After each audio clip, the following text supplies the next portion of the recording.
Et salut à tous, c'est Tommy, on se retrouve au chantier en Ariège. On a déjà fait un chantier il y a à peu près 2 ou 3 semaines et là on va continuer.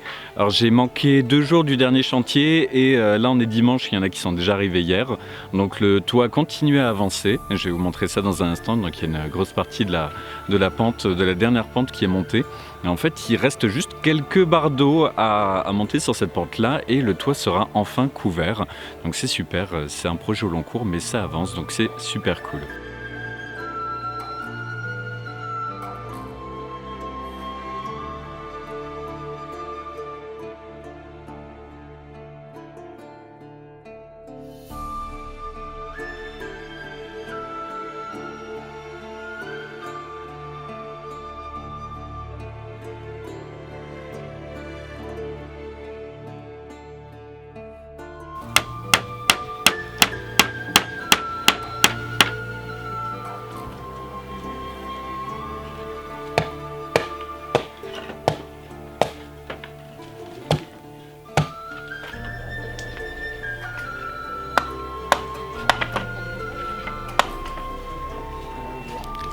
On arrive vers la fin, il reste vraiment quelques barres d'eau.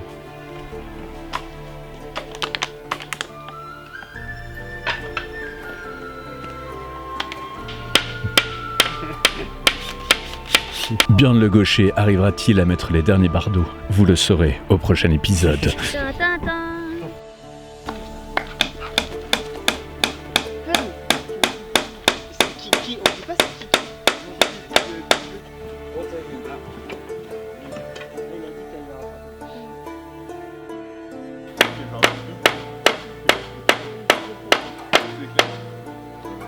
J'aurais pas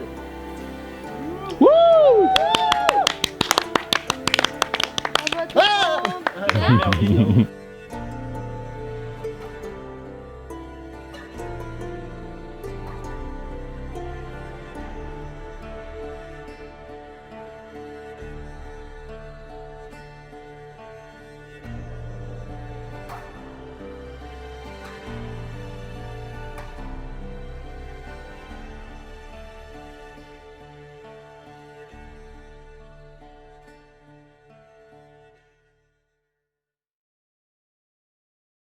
Ok, on a bien avancé, comme vous avez vu, on a posé le dernier bardeau d'eau théorique.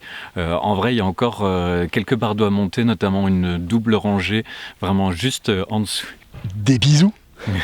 Même si en vrai il y a encore une petite rangée de bardeaux à monter vraiment tout en dessous du faîtage et puis 2-3 petites finitions bien sûr sur la toiture, mais là ça devrait bien tenir la pluie. En plus ça devrait pas s'envoler cette fois-ci, même si là il y a eu des grosses tempêtes dernièrement et que ça a assez bien tenu. Je dis assez mais très bien tenu en fait, les bardeaux ne se sont pas envolés. Sinon dans les commentaires de la dernière vidéo quelqu'un demandait concernant le cadre légal et tout si on avait fait les choses dans les règles, et oui on a fait les choses dans les règles. Et de toute façon, si vous voulez le faire, il vaut mieux s'assurer que vous avez fait toutes les démarches administratives, parce que sinon vous risquez de vous retrouver avec un jour la police qui vient et qui vous demande de tout démonter, donc ça serait un peu dommage.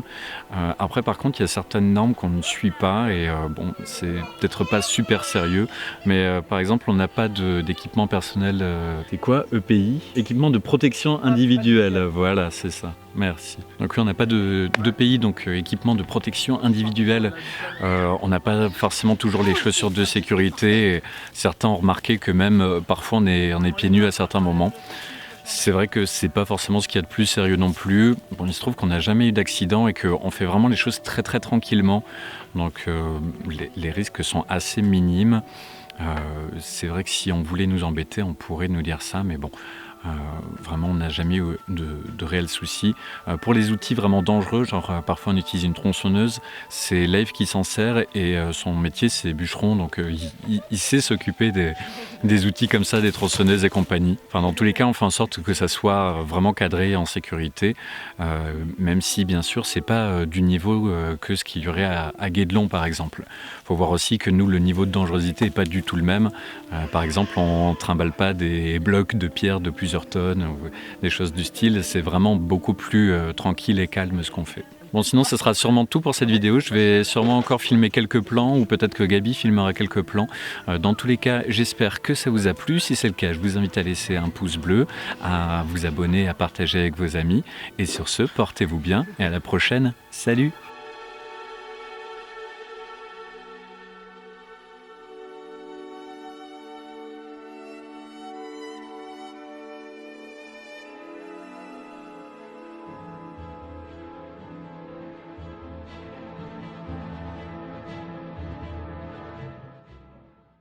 Tu penses qu'elle est au courant qu'on filme? Oh mince, elle nous a vus!